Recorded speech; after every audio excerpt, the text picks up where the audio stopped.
সম্মানিত ভাইরা, আজকের এই মাহফিল হচ্ছে আমাদের সিরাতুন নবী সাল্লাল্লাহু আলাইহি ওয়াসাল্লাম উপলক্ষে। সিরাতুন নবী সাল্লাল্লাহু আলাইহি ওয়াসাল্লাম সম্পর্কে আমাদের অনেকেরই ধারণা নাই।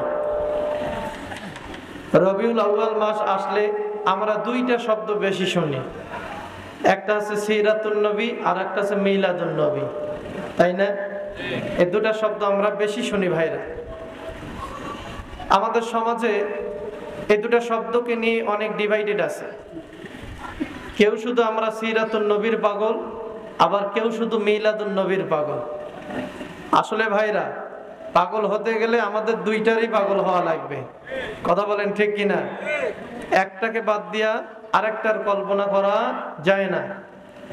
যারা মিলাদুন নবী অস্বীকার করে, আছে কিছু মানুষ, মিলাদুন নবীকে যদি অস্বীকার করেন তাহলে সিরাতুন নবীর অস্তিত্ব পৃথিবীতে থাকবে না। কারণ নবী যদি জন্মগ্রহণ না করতেন তাহলে আমরা সিরাত পাইতাম কোথায়? কথা বলেন, সিরাতুন নবী কি পাইতাম না ভাইরা? তো সম্মানিত ভাইরা, এই সিরাতুন নবী এবং মিলাদুন নবী এই দুটার মধ্যে তফাৎ আছে, পার্থক্য আছে। পার্থক্য কি? যে মিলাদুন নবী এটা মানার জিনিস না, এটা হচ্ছে আলোচনার জিনিস। বলেন তো এটা কিসের জিনিস? কথা বলেন, আলোচনার বিষয়। আর সিরাতুন নবী হচ্ছে মানার বিষয়। সুবহানাল্লাহ বলেন।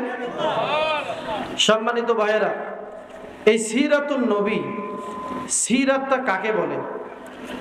আরবি বড় বড় ডিকশনারিগুলোতে সিরাত শব্দের অনেকগুলো অর্থ এসেছে ভাইরা। এই সিরাত মানে কি?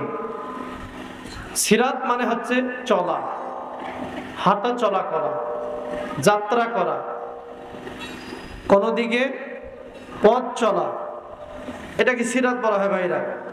দেখেন, মুজামুল আজম এবং মিসবাহুল লুগাত নামে দুটি আরবি ডিকশনারি আছে।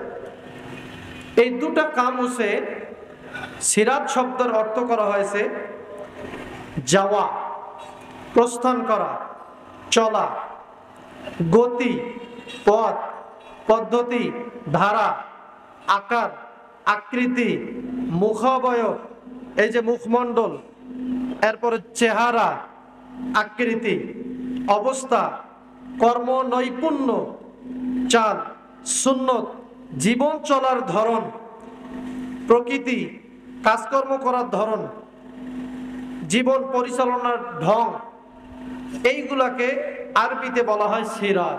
সুবহানাল্লাহ বলেন। সিরাত ব্যাপক অর্থবোধক শব্দ ভাইরা। এরপর দেখেন, ইসলামী বিশ্বকোষেও প্রায় একই রকম অর্থ করা হয়েছে, তবে ইসলামী বিশ্বকোষে এতে আরো কিছু অতিরিক্ত অর্থ করা হয়েছে। যেমন নবী করিম সাল্লাল্লাহু আলাইহি ওয়াসাল্লাম যে জিহাদগুলো করেছেন, গাজওয়া, এই জিহাদগুলোকে সিরাত বলা হয়। সুবহানাল্লাহ বলেন।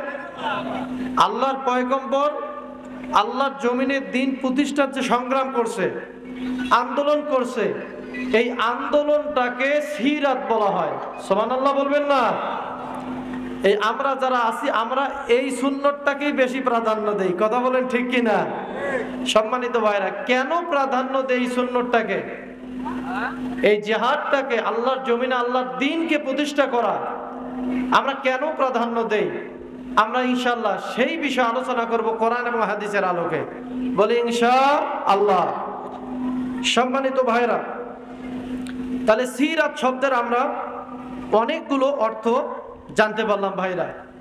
দেখেন, আল্লাহ রাব্বুল আলামিন কি বললেন কোরআনে কারিমে? আপনাদের সামনে আমি আয়াত তেলাওয়াত করেছি যে আল্লাহ পাক বলছেন, যারা ঈমানদার তারা আল্লাহর রাস্তায় জিহাদ করে। বলেন তো, কার রাস্তায় জিহাদ করে? সকলে এক বাক্যে বলেন, কার রাস্তায় জিহাদ করে? আল্লাহর রাস্তায়। আর যারা কাফের তারা যুদ্ধ করে তাগুতের রাস্তায়। বলেন, কার রাস্তায়? তাগুতের রাস্তায়। আল্লাহ পাক বলেন, হে নবী, আপনি তাগুতের যারা সঙ্গী সাথী আছে এদের বিরুদ্ধে আপনি জিহাদ করেন, এদের বিরুদ্ধে আপনি যুদ্ধ করেন। কেননা শয়তানের যে চক্রান্ত, এই চক্রান্ত অত্যন্ত দুর্বল। বলি সুবহানাল্লাহ। সম্মানিত ভাইরা, নবী করিম সাল্লাল্লাহু আলাইহি সাল্লামের অসংখ্য হাদিস থেকে আপনাদের সামনে একটি হাদিস তুলে ধরেছি।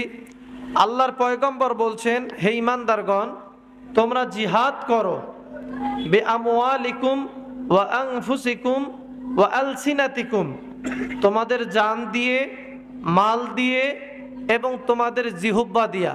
সুবহানাল্লাহ বলেন। এই হাদিসে নবী করিম সাল্লাল্লাহু আলাইহি ওয়াসাল্লাম জিহাদ করতে বলছেন তিনটা জিনিস দিয়া। বলেন তো কয়টি জিনিস দিয়ে?